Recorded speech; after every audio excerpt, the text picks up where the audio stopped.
오늘 말씀의 제목부터 함께 읽어봅시다. 오늘 말씀의 제목이 뭐예요? 후회하심이 없느니라. 여기 오늘 읽었던 본문 29절에 보면 하나님의 은사와 부르심에는 후회하심이 없느니라. 여기 하나님의 은사는 우리에게 주시려고 하나님께서 예정하신 모든 선물들을 말합니다. 첫 번째로는 구원이라고 하는 선물이겠죠. 우리가 구원받았다고 말하는 그 구원요. 그것으로부터 시작해서 각양 여러분이 받기 원하는 모든 선물들, 그리고 또 고린도 전서에 나오는 그러한 영적인 은사들까지 포함, 그런 모든 선물들을 여기에 은사라고 말해요. 영어 성경에 보면 gifts라고 되어 있어요. gift의 복수형으로 나와 있죠. 정말 선물들을 말합니다. 하나님께서 주시는. 그리고 부르심, calling이죠. 우리를 부르셨잖아요. 뭐 하라고 부르셨어요? 하나님의 뭐요? 자녀로서 살라고. 뭐 교회 일 시키려고 부른 게 아니라 청소해라, 밥해라, 나가서 전도해라, 그러려고 부르신 게 아니라 하나님의 자녀로서 살려고요. 여러분 육신의 부모님이 계십니다. 그래서 육신의 부모님과 함께 살 때 청소를 해야만, 또 뭐 빨래 걷어놓으면 빨래를 잘 개야만, 신발장에 신발을 잘 정리해야만 밥을 주고 용돈을 주니까 그런 일들을 하십니까? 그게 아니잖아요. 그죠? 왜 하세요? 때로는 짜증도 내고 하지만 왜 그런 집안의 여러 가지 잡다한 잡일이라고 하죠. 그 잡일들을 하시는 거예요? 아버지와 어머니의 자녀니까 하는 거잖아요. 그 옆집 애한테 한번 시켜보세요. 어떤 일이 일어나는가? 얼마 줄 건데요? 돈 안 줄 거야. 그러면 이렇게 아래 위로 보면서 정신이 있나 없나, 지금 내가 누군데 나한테 돈도 안 줄 거면서 이런 일을 시켜. 그러지 않겠습니까? 그죠? 그래서 자녀기 때문에 하는 거예요. 그래서 하나님이 우리를 부르셨다, 이 말은 당신의 자녀 삼으시려고 부르신 것입니다. 그 자녀라면 또 마땅히 여러 가지 부모가 원하는 그 일을 하면서 사는 것이죠. 그래서 이제 이 순서를 뒤바꾸어서 생각하면 이제 성경을 이해하는데 여러 가지 곤란한 일이 발생합니다. 자, 그럼 오늘 이제 주제가 아니니까 넘어가고, 그래서 제가 제목을 이 25절부터 32절 이 본문을 자세히 묵상하다가 하나님의 은사와 부르심에는 후회하심이 없느니라로 정했었는데 너무 길어서 후회하심이 없느니라 이 부분만 적었습니다. 이 본문 안에 담긴 내용이 너무 많아서 오늘 이 본문 자체로 들어갈 수는 없을 것 같아요. 그래서 오늘은 이제 이 후회하심이 없느니라라는 제목으로는 여러 번 설교가 될 터인데, 오늘은 후회, 여기 보면 누구의 후회를 다루는 거예요? 29절에 뭐 후회가 하든지 뭐 안 하든지 간에 일단은 누구의 후회를 말하는 거예요? 하나님의 후회. 하나님에게는 후회하심이 없다 그랬는데, 물론 후회함이 없지만 하나님과 후회라는 단어를 한 문장에다 넣어서 쓴 자체가 우리가 조금 하나님도 후회라는 걸 하시나, 그런 생각을 해볼 여지를 주게 됩니다. 그래서 우리가 후회에 대해서 오늘은 좀 먼저 깊이 생각을 한번 해봅시다. 실제로 성경에 보면 하나님께서 뭐 했다고 말하는 부분이 가끔씩 나옵니까? 네, 하나님께서 뭘 하셨다고요? 후회를 하셨다는 얘기가 가끔씩 나옵니다. 그러면 그 부분부터 한번 두어 군데만 찾아봅시다. 창세기 6장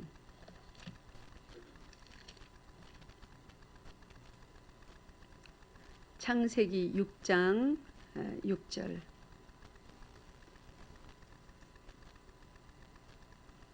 6장 6절과 7절 두 절 읽겠습니다. 시작. 땅 위에 사람 지으셨음을 한탄하사 마음에 근심하시고 이르시되 내가 창조한 사람을 내가 지면에서 쓸어버리되 사람으로부터 가축과 기는 것과 공중의 새까지 그리하리니 이는 내가 그것들을 지었음을 한탄함이니라 하시니라. 아멘. 지금 개역 개정 성경에는 한탄했다고 나오는데 이게 다른 말로 바꾼다면 똑같은 말이 뭡니까? 후회라는 거예요. 자, 그럼 후회를 넣어서 읽어봅시다. 다시 시작.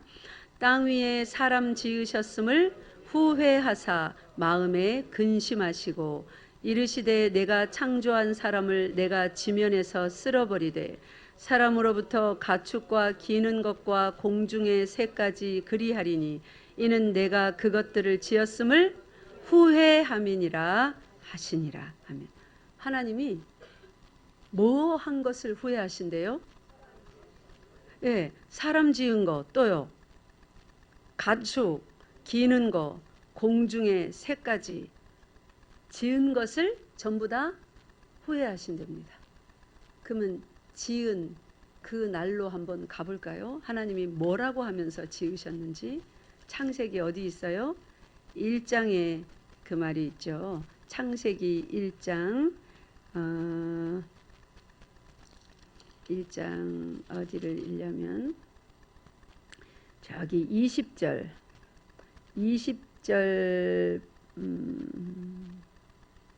20절부터 21절 두 절만 읽고 또 건너뛰어서 읽읍시다. 20절 21절 시작. 하나님이 이르시되 물들은 생물을 번성하게 하라. 땅 위 하늘의 공창에는 새가 나르라 하시고 하나님이 큰 바다 짐승들과 물에서 번성하여 움직이는 모든 생물을 그 종류대로 날개 있는 모든 새를 그 종류대로 창조하시니 하나님이 보시기에 좋았더라. 예, 아멘. 완벽했다 이 말이에요. 나쁜 것이 하나도 없이 우리가 보세요 여러분. 이런 걸 보면서 야 좋다 우리는 이렇게 말하지만 정말 도자기를 만드는 수십 년을 그 업에만 종사했던 달인, 명인, 장인 이걸 보면 야 완벽하다 좋다 하겠습니까? 아니요. 디자인이 뭐 어떻니, 광택이 뭐 어떻니, 거 봐라 이렇게 보니까 여기 스크래치가 났네. 진짜 잘 구운 도자기는 몇 도 이상에서 어떻게 구워서 이렇게 웬만한 것에 스크래치가 안 나야 되는데 이거는 그다지 좋은 상품이 아니다. 뭐 이렇게 말할 수 있습니다. 그죠? 사람들은 그의 전문성과 숙련도에 따라서 어떤 물건을 볼 때 어떤 사람은 우와 뭐 저 아기 김온유 같으면 맨날 우와 맨날 다 좋대요. 별로 좋은 것도 아니구만. 우리가 그런 거예요. 근데 여기는 누가 보시고 좋다 한 거예요? 하나님이 보시고 좋다 한 거예요. 그러면 진짜로 좋은 겁니까? 흠이 조금이라도 있는 겁니까? 진짜로 좋은 거예요. 하나님이 보시기에 좋다 하는 것은 흠이 없다는 거예요. 좋다는 거예요. 자, 저기 밑에 이제 27절부터 31절까지 읽읍시다. 이제 어느 정도로 좋다 하시나. 사람과 짐승들을 기는 것, 뭐 걷는 것 이런 짐승들까지 지으시고 27절부터 시작. 하나님이 자기 형상 곧 하나님의 형상대로 사람을 창조하시되 남자와 여자를 창조하시고 하나님이 그들에게 복을 주시며 하나님이 그들에게 이르시되 생육하고 번성하여 땅에 충만하라. 땅을 정복하라. 바다의 물고기와 하늘의 새와 땅에 움직이는 모든 생물을 다스리라 하시니라. 하나님이 이르시되 내가 온 지면에 씨 맺는 모든 채소와 씨 가진 열매 맺는 모든 나무를 너희에게 주노니 너희의 먹을거리가 되리라. 또 땅의 모든 짐승과 하늘의 모든 새와 생명이 있어 땅에 기는 모든 것에게는 내가 모든 푸른 풀을 먹을거리로 주노라 하시니 그대로 되니라. 하나님이 지으신 그 모든 것을 보시니 보시기에 심히 좋았더라. 저녁이 되고 아침이 되니 이는 여섯째 날이니라. 아멘.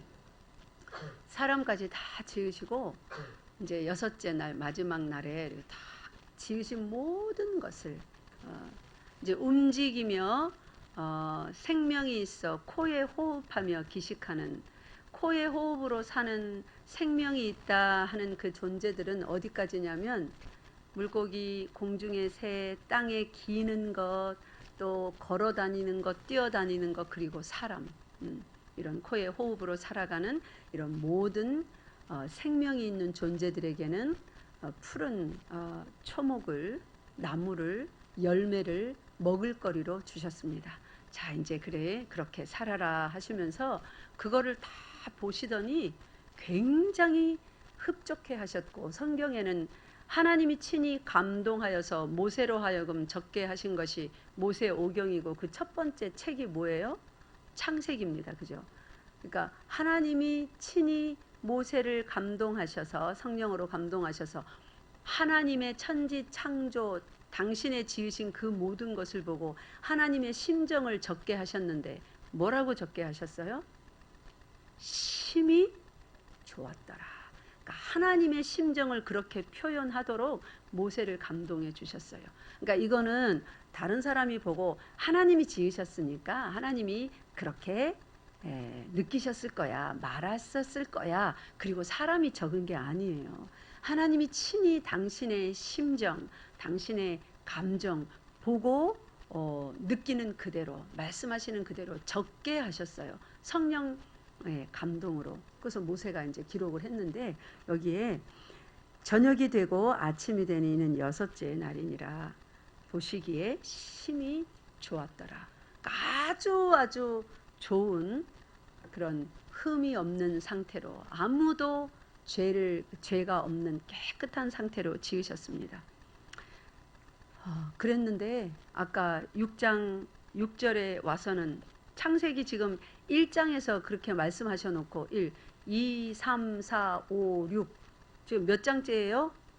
이제 5장 넘어왔어요. 1장에서는 너무 좋았다고 하셨습니다. 5장이 될 때까지 뭐 시간이 얼마나 흘렀는지, 뭐 몇백 년인지 몇천 년인지 몇만 년인지 뭐 모르겠습니다. 그러나 5장에 와서 뭐 몇 장 안 지났는데 5장에 와서 지금 하나님이 친히 하시는 말씀이 뭐라고 하십니까? 땅 위에 사람 지으셨음을 한탄, 후회보다 뭐 더 심한 표현을 하셨어요. 막 한탄을 하신대요.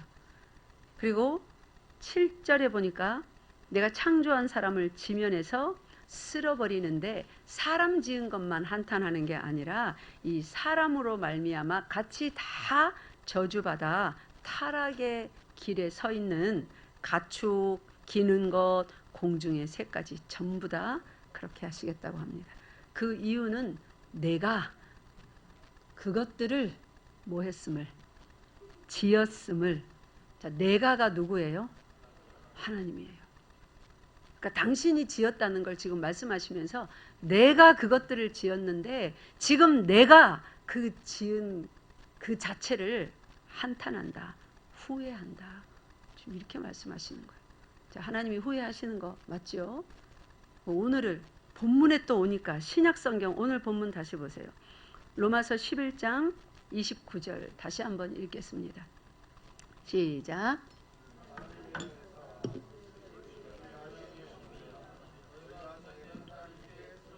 그건 30절이에요. 너무 열심히 하셨네. 29절만. 하나님의 은사와 부르심에는 후회하심이 없느니라. 또 후회가 없다네요. 방금 당신께서 그것들을 지으셨음을 뭐 한다고 하셨어요? 후회하신다고. 창세기 1장에서는요. 보기에 좋다, 참 좋다, 심히 좋다. 이제 막 헷갈립니다. 이 정도 되면 세상 사람들이 너희가 믿는 그 하나님 순 변덕쟁이더만, 좋다 했다가 후회한다 했다가 또 언제는 후회가 없다 했다가 도대체 뭔 어떤 신이냐 하고 조롱해도 할 말이 없을 만큼 성경이 마치 요랬다 저랬다 하는 것처럼 막 그렇게 기록이 되어 있습니다. 또 한 군데 더 볼까요? 사무엘상 15장 펴보세요. 사무엘상 15장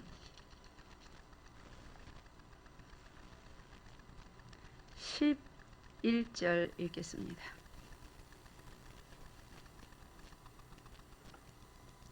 11절 시작. 내가 사울을 왕으로 세운 것을 후회하노니 그가 돌이켜서 나를 따르지 아니하며 내 명령을 행하지 아니하였음이니라 하신지라. 사무엘이 근심하여 온 밤을 여호와께 부르짖으니라. 아멘. 여기 보니까 뭐 어떻게 보면 하나님을 전혀 모르는 사람들이 읽으면 사무엘이 하나님보다 더 나은 것처럼 보일 지경으로다가 기록이 되어 있어요. 하나님은 후회하시고 사무엘은 그러지 마시옵소서 하시며 온 밤을 지새며 막 기도하고, 하나님이 내가 라고 표현하셨습니다. 내가 사울을 왕으로 세운 것을 후회하노니. 이런 구절을 읽으면 우리도 이런 두려움이 왈칵 임합니다. 내가 하나님 사랑합니다. 구원해 주셔서 감사합니다. 이러는데 내가 어느 날 또 헷가닥 해가지고 교회도 잘 안 오고 예배도 잘 안 드리고 막 이러면 하나님께서 나를 향하여서 내가 저 사람을, 저 아들을, 저 딸을 내 딸로 삼은 것, 내 아들로 삼은 것, 구원한 거를 내가 뭐 한다? 후회한다. 이러시지 않을까? 그러면 어떡하지? 하는 그런 두려움이 우리에게 들게까지 할 수 있는 그런 말씀입니다. 여러분 만약 그러면 어떻게 하실래요? 여러분이 많은 죄악 가운데 막 헤매고 뒹굴고 있을 때, 내가 너를 부른 것을 후회한다. 저보고 내가 진짜 너를 목사로 세운 거를 내가 진짜 후회한다. 기름 부음을 내가 취소해버리고 싶다. 저는 저의 모습을 잘 아니까 어떤 상황에서는 하나님이 그러시면 어떡하지? 그럴 만큼 목사답지 못한, 성도답지 못한 그런 모습도 저는 가지고 있고 두렵거든요. 지난주에 어떤 목사님을 만나서 교회를 방문하고 잠깐 대화의 시간을 가졌는데, 저보다 훨씬 오래 목회하신 분이고 또 남자분이세요. 그러니까 막 여러 목회 경험도 많이 가지고 계시고 목회를 잘하고 계신 분입니다. 교회도 너무너무 아름답게 잘 짓고. 근데 그 목사님 그러시는 거예요. 내가 작년까지 한 3년을 지독한 갱년기인지 우울증인지 심각하게 힘들었습니다. 죽고 싶은 생각까지 날마다 올라오더군요. 올해부터 조금 지금 괜찮아지고 있습니다. 목사들도 그래요. 죽으면 안 되잖아요. 그죠? 근데 죽고 싶더래요. 날마다. 그런 막 어두움에, 고통에, 질병에 시달릴 때, 하나님이 나를 부르신 거를 너 이럴 줄 몰랐다. 그래서 후회하면 어떡하시지? 여기 하나님이 종종 이렇게 후회한다고 자꾸 써놨으니까 이런 거를 읽으면 우리가 그렇게 근심에 빠질 수도 있습니다. 또 한 절 더 볼까요? 똑같은 장에 사무엘상 15장 35절 35절 읽겠습니다. 시작. 사무엘이 죽는 날까지 사울을 다시 가서 보지 아니하였으니 이는 그가 사울을 위하여 슬퍼함이었고 여호와께서는 사울을 이스라엘 왕으로 삼으신 것을 후회하셨더라. 아멘. 여기 보니까 사무엘이 죽는 날까지 사울을 다시 가서 보지 아니하였답니다.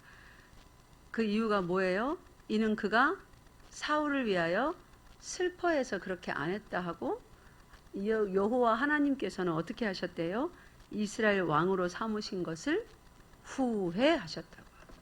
꼭 지금 사무엘 15장에 쓰여진 사무엘과 여호와 하나님의 그 행함이 이렇게 한 절에, 아까 11절에도 또 지금 읽은 35절에도 같이 나오는데 꼭 사무엘이 막 더 거룩한 것처럼 막 그렇게 나오기까지 합니다. 사무엘은 밤새 기도하고 사무엘은 너무 슬퍼서 사울을 찾아가 보지도 못할 정도로 그렇게 슬퍼하는데 여호와는 계속 뭐 했대요? 사울을 왕으로 삼은 것을 후회하고 계신답니다. 후회하셨대요. 그러면 이런 여호와 하나님, 후회를 이렇게 하시는 여호와 하나님을 우리가 하나님으로 과연 계속 신뢰하면서 사랑합니다, 믿습니다 해야 되는가, 할 수 있는가? 나에 대해서도 하나님이 후회하시면 뭐 어떻게 되는가? 이거는 그냥 은근히 뭐 말이 글이 그렇게 적힌 거지 하나님이 후회하실 리가 있나? 후회 안 하신다잖아, 후회하심이 없다잖아, 이렇게 은근슬쩍 넘어갈 문제가 아닙니다. 누군가는 이런 걸 가지고 여러분에게 질문할 수 있어요. 또 세상 사람들은 공격까지 할 수 있습니다. 그래서 오늘은 성경에 나타난 하나님의 후회, 또 신약 성경 오늘 본문에서 말하는 은사와 부르심, 하나님이 선물을 주시기로 작정하셔서 구원을 주시고 또 선택, 우리는 선택 받았다 했잖아요, 그죠? 그것도 우리에게 주신 뭡니까? 선물이에요.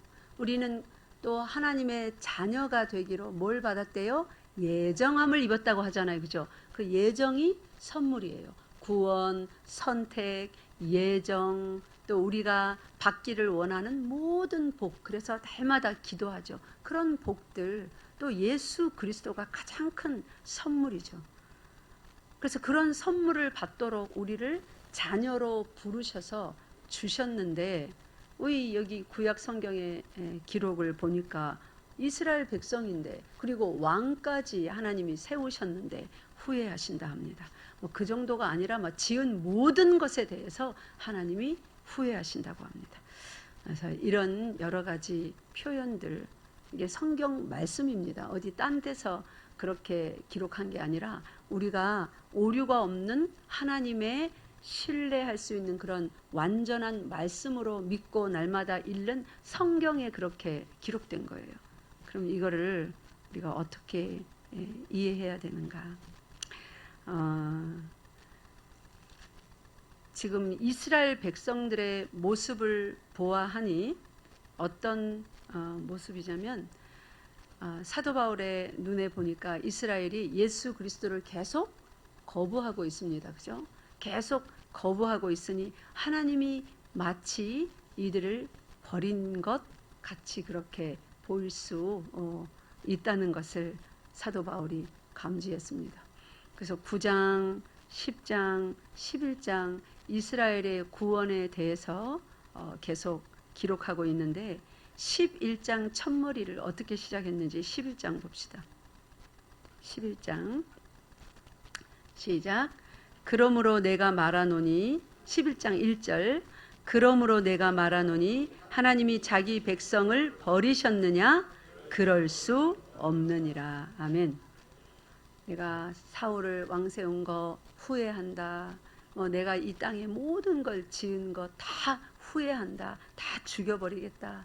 이스라엘이 안 받아들이니 이제 구원이, 복음이 이방인에게로 흘러간다 하고, 사도 바울은 누구의 사도로 부르심을 받았어요?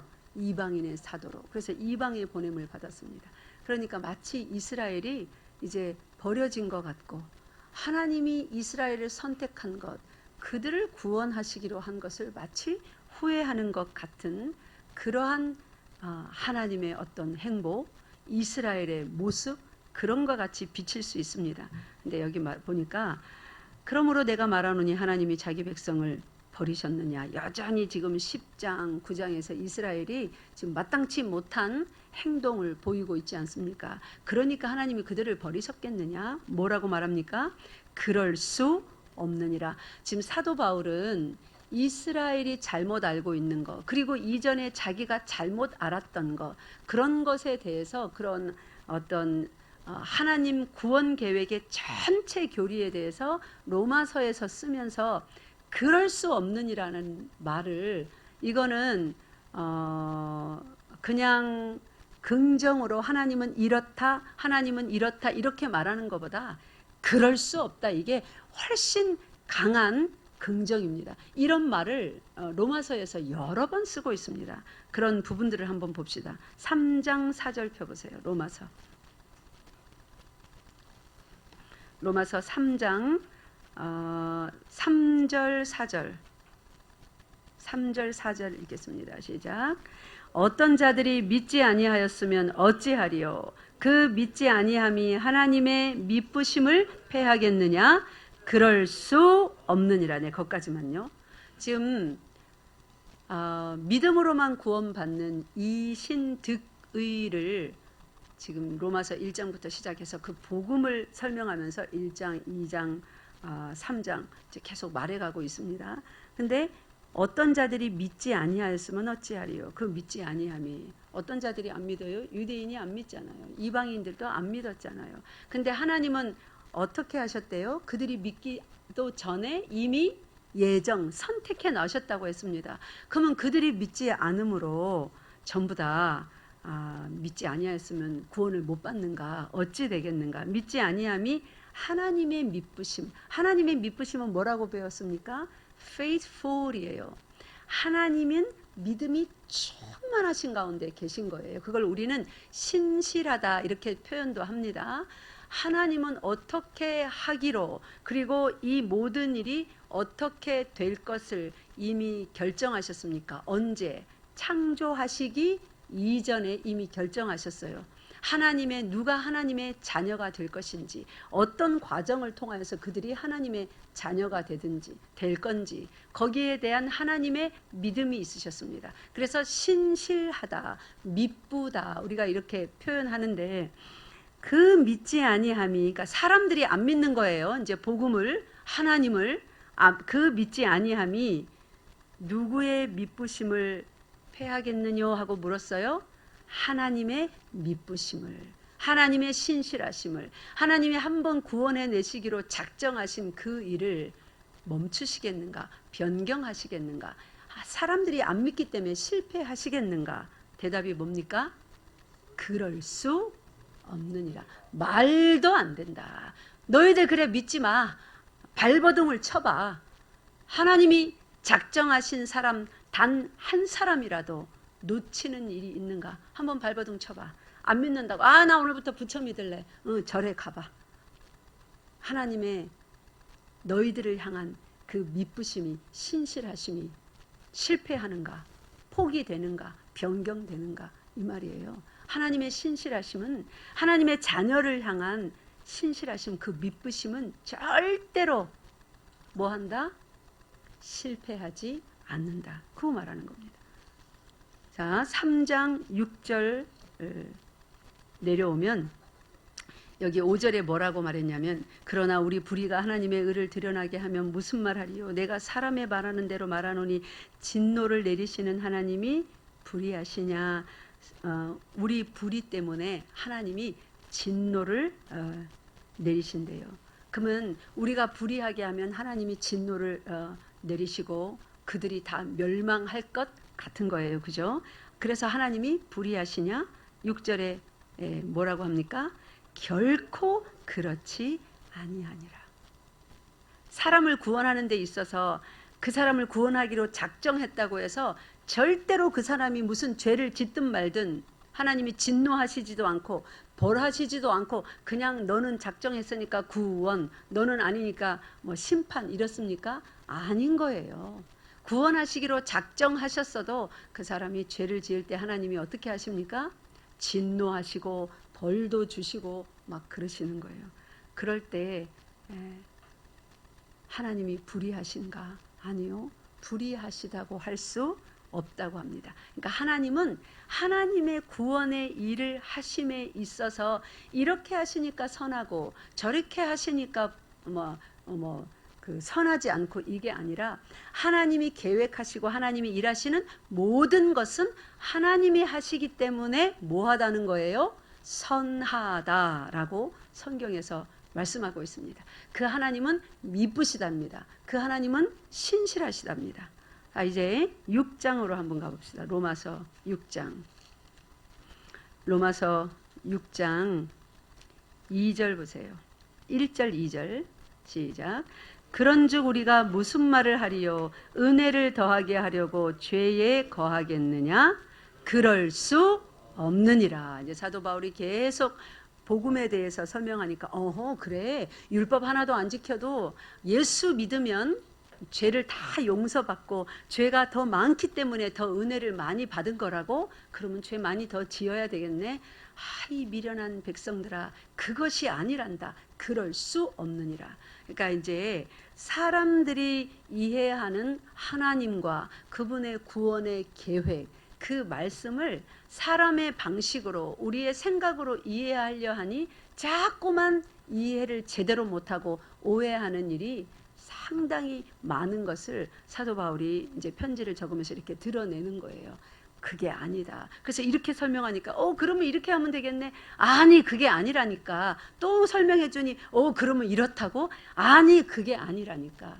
계속 그러면서 우리 머릿속에 들어있는 우리의 경험, 지식에서 나오는 하나님에 대한 생각, 판단, 또 이해 이런 것들을 전부 다 들춰내서 그게 아니란다. 그게 아니란다 하시면서 복음의 중심으로 점점 이 독자들을 여러분과 저를 그리고 이 편지를 받는 그들을 이제 끌어온 것입니다. 그래서 어디까지 왔냐면 11장까지 온 거예요.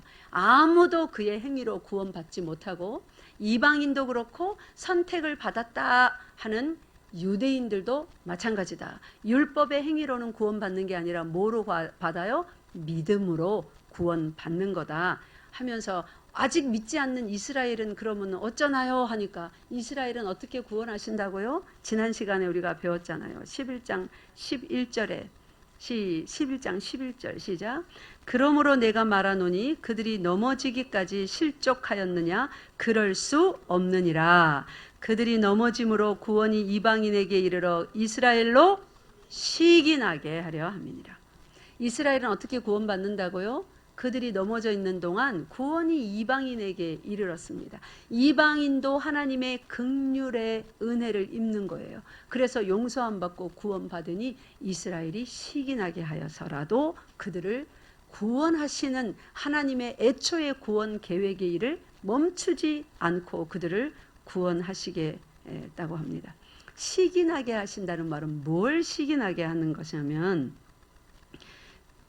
그들이 긍휼을 받아서 늘 용서받고 다시 일어나고 사사기에 보세요. 막 힘들다고 외치면 하나님이 또 긍휼히 여겨주십니다. 그죠? 용서하시고 다시 일으켜서 회복시켜 주십니다. 그래서 그들이 그 하나님의 긍휼의 은혜를 입어서 나라를 유지해 왔는데 삶을 유지해 왔는데 이제 누구도 하나님의 긍휼의 은혜를 받는다고요? 이방인도요. 그것이 11장 31절, 32절 이제 이런 데 오면 그 이방인에게 임한 하나님의 은혜가 어떤 은혜인지 이제 다음에 우리 자세히 배웁시다. 그래서 긍휼이 이방인에게 임하니까 우리만 불쌍히 여겨야 되는데 꼭 이런 것 같습니다. 우리가 부모가 우리에게 용돈도 주고 뭐 잘못하면 용서하고 잘 먹이고 잘 입히고 뭐든지 편들어주고 나만 그랬었는데 어느 날 우리 엄마가 우리 아빠가 옆집에 좀 가난한 애 이렇게 아버지가 없는 아이 그 아이를 보더니 불쌍하다 이러면서 막 그 아이 우리 아버지인데 그 아이 편을 들어주고 그 애가 원하는 건 그래 이래 일로 와 너도 해줄게 하면서 나하고 똑같은 거 사주고 똑같이 대우해주고 어디 가면 똑같이 데려가고 이러는 거예요. 그때 원래 자식의 마음에 뭐가 일어나요? 시기가 일어나는 거예요. 뭐 때문에요? 아버지가 남의 자녀를 긍휼히 여겨서 긍휼히 여기니까 이제 아버지의 무엇이 그에게 다 갑니까? 사랑이 갑니다.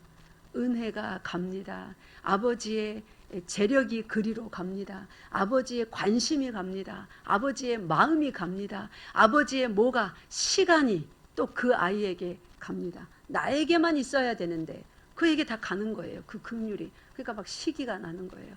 그래서 이제 뭐 하려고 할까요? 진짜 자식은. 이전에는 아버지 말을 한 번씩 안 듣기도 했거든요. 근데 이제는 뭐 하려고 그래요? 더 잘 보이려고 하겠죠. 아버지의 관심을 누구에게로? 자기에게로 다시 끌어오려고. 지금 성경이 그 말을 하는 거예요. 이스라엘이 자기들만 하나님의 긍휼하심을 입어서 지금껏 이렇게 살아왔는데 늘 받으니까 그것이 귀한 줄 모르고 헌신짝 버리듯 버려버렸습니다. 건축자들의 버린 돌처럼 가장 귀한 메시아를 보내주니 귀한 줄 모르고 버려버렸습니다. 그럴 때 하나님께서 다른 이방 나라들에게 그 긍휼을 베푸실 때에 이제 이스라엘이 보고 시기가 나서 돌아오게까지 하시는 그러한 특별한 계획까지 작전까지 써가시면서도 뭐 하신다고요? 버리지 아니하시고 후회하지 아니하시고 그들을 구원해 내신다는 그 말입니다. 이제 후회라는 단어의 사전적인 뜻을 한번 봅시다. 여러분, 후회라는 단어를 사전적으로 좀 정의해 보면 어떤 말이 될까요?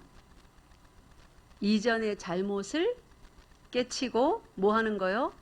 뉘우치는 거죠. 후회가 내가 그때 참 잘못했구나 그렇게 깨닫게 되는 거예요. 그러고 뉘우치는 거예요.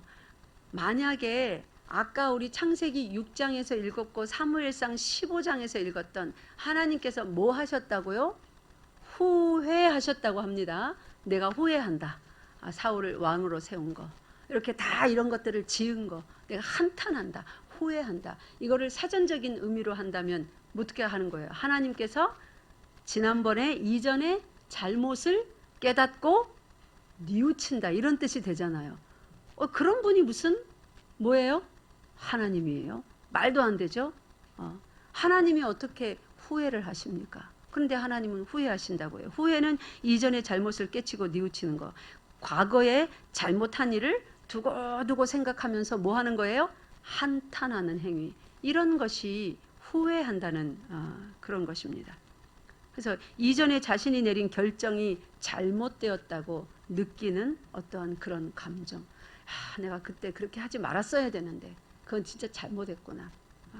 저도 올해 좀 이렇게 많이 쉬는 시간을 가지면서 자세히 이제 뒤를 돌아볼 시간이 많이 생기니까 후회라는 걸 굉장히 많이 합니다.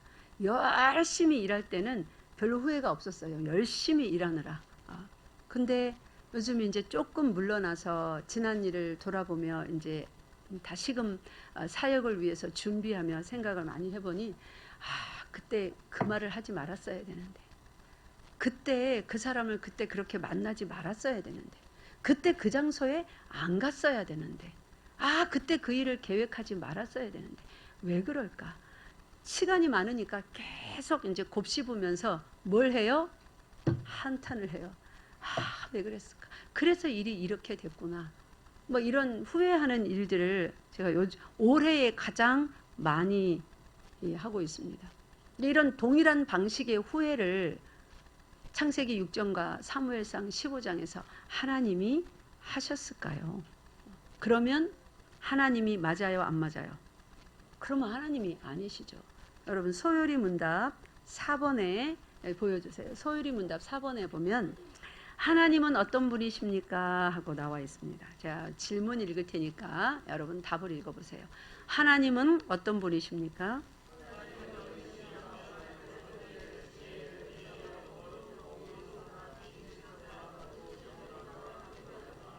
아멘. 예. 하나님은 영이시며 하나님의 존재, 그리고 또 뭐라고 합니까? 지혜, 능력, 거룩, 공의, 선함, 진실이 어떠하대요? 우리도 우리 존재, 지혜, 능력, 거룩, 공의, 선함, 진실, 우리들도 이런 것이 있습니다. 근데 문제는 이것이 무한하지 않고 영원하지 않고 노다지 변합니다. 오늘은 좀 거룩했는가 싶은데 내일 보니까 형편없어요. 능력 있네 했는데 내일 보니까 아이고 능력도 없어.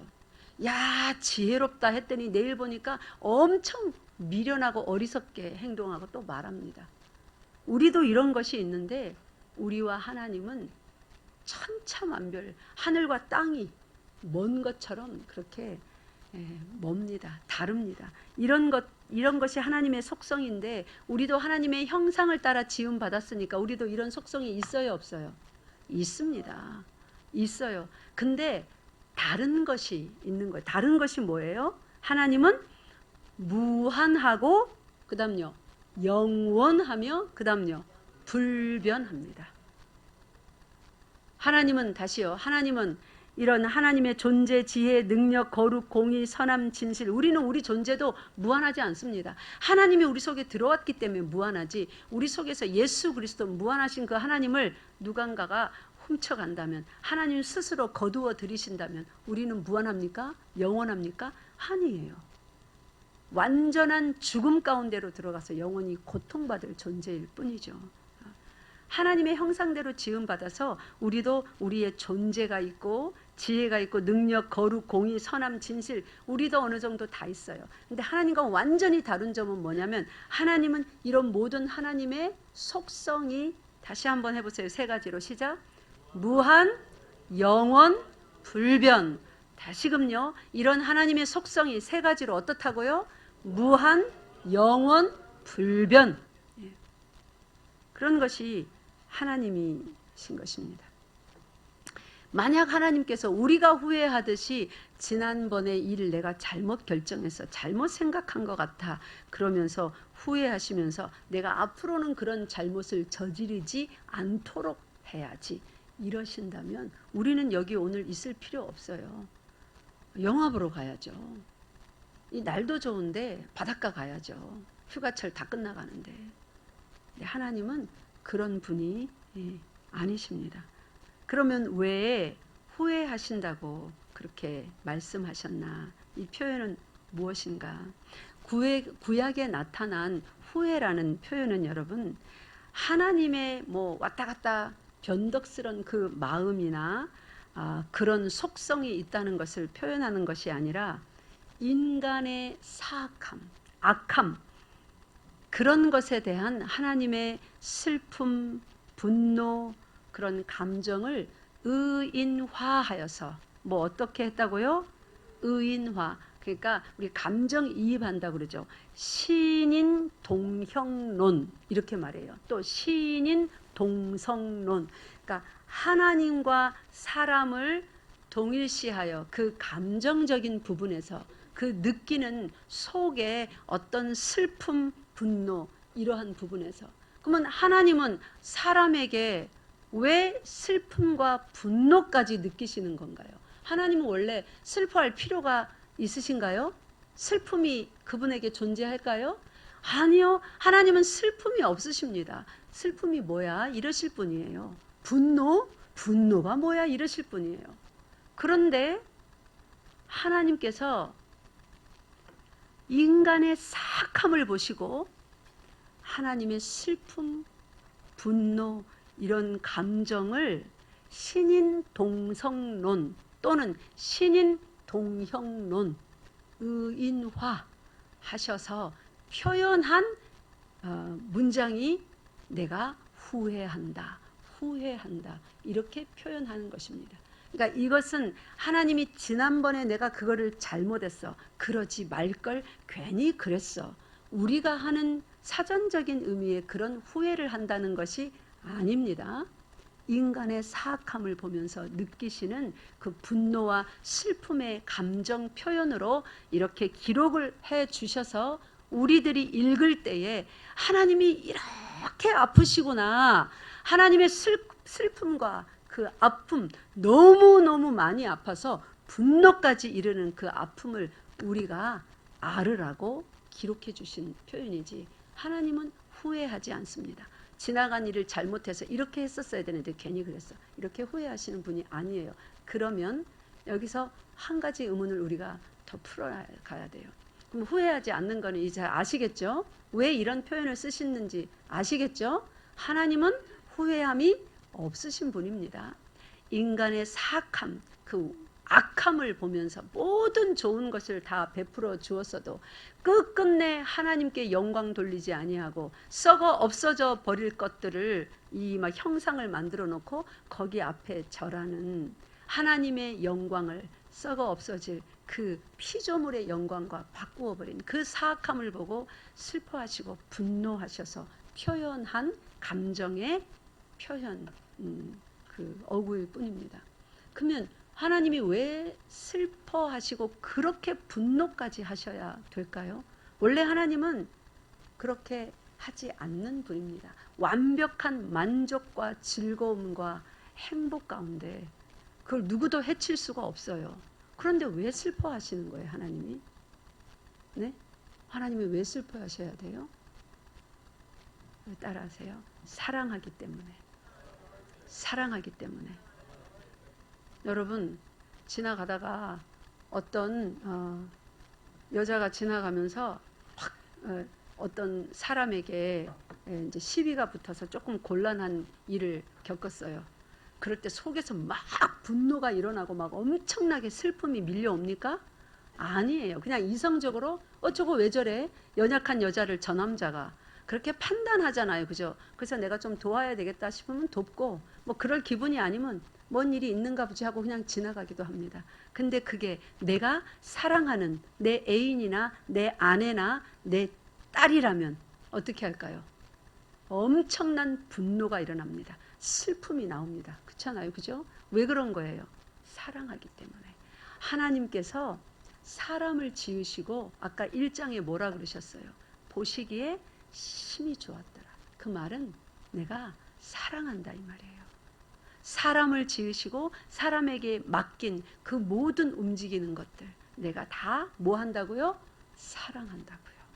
하나님께서 심히 사랑하셔서 아름답게 해놓았는데 그 사랑을 배반한 무엇 때문에? 인간의 욕심, 그 악함, 그 사악함, 죽음을 불러일으키는 그 악함. 그 악함 때문에 하나님께서 그들을 그렇게 사랑했는데 그렇게 망가져가니 슬퍼하시는 거예요. 사랑하지 않으면 슬픔도 없습니다. 그죠? 그래서 자녀 때문에, 부인 때문에, 남편 때문에 난 더 이상 슬퍼하기 싫다고 하면 사랑을 중단하시면 돼요. 사랑을 중단하면 슬프지도 않고 아프지도 않습니다. 사랑하기 때문에 그래요. 하나님께서 사울을 왕을 삼았어요. 왜 그렇게 후회하신 거예요? 사울을 사랑하셨어요. 하나님이 먼저 사울을 왕으로 삼자. 하나님이 제안한 일은 아닙니다. 누가 먼저 제안했어요? 왕 달라고.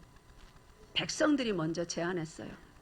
근데 사실 백성들이 먼저 제안한 것도 아니에요.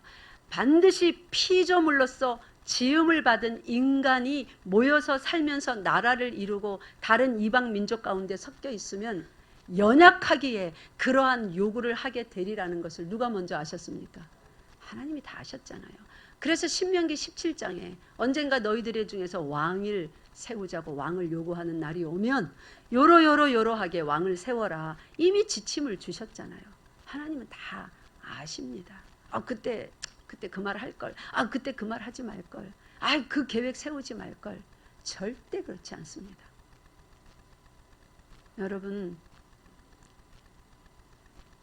여러분도 하나님은 여러분을 하나님의 은사와 부르심에는 후회함이 있어요, 없어요? 없다고 했죠? 부르심에는 후회함이 없습니다. 근데 우리들은 서로 내가 저 집사님, 아니 저 장로님 그렇게 존경하고 사랑하지 말걸. 이제 보니까 저랬네. 내가 후회스러워. 그냥 말 섞지 말고 교회에서 그냥 안녕하세요 뭐 이 정도만 하고 지낼 걸.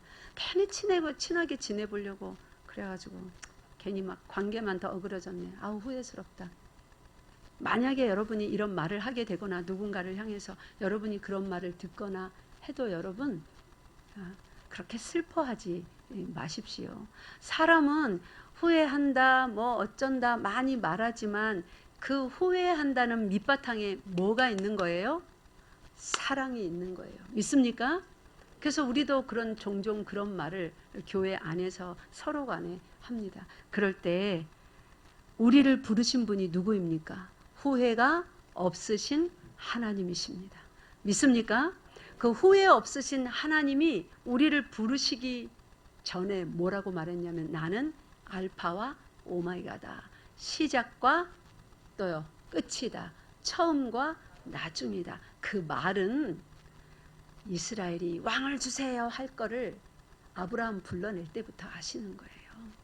그들이 그렇게 사악하게 하나님을 배반할 것을 창세기 1장에 보시기에 심히 좋았더라 할 때 아담과 하와를 통해서 그 이스라엘 전체를 보고 계셨어요. 이미 여러분과 저까지 아담과 하와를 지으시고 보시기에 심히 좋았더라 할 때 그 속에 우리들을 하나님은 어떻게 해요? 다 보시고 계셨어요. 아니 아담과 하와를 짓기 전부터 창조 이전부터 뭐 하려고요? 우리를 거룩하게 하고 흠이 없게 하시려고 예정하셨답니다. 그때부터 이미 우리들은 이스라엘은 누구의 눈앞에 있는 겁니까?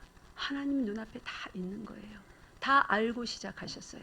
얼마나 죄를 지을지, 얼마나 아프시게 할지. 그럼에도 불구하고 하나님은 우리를 어떻게 하셨습니까? 부르셨습니다.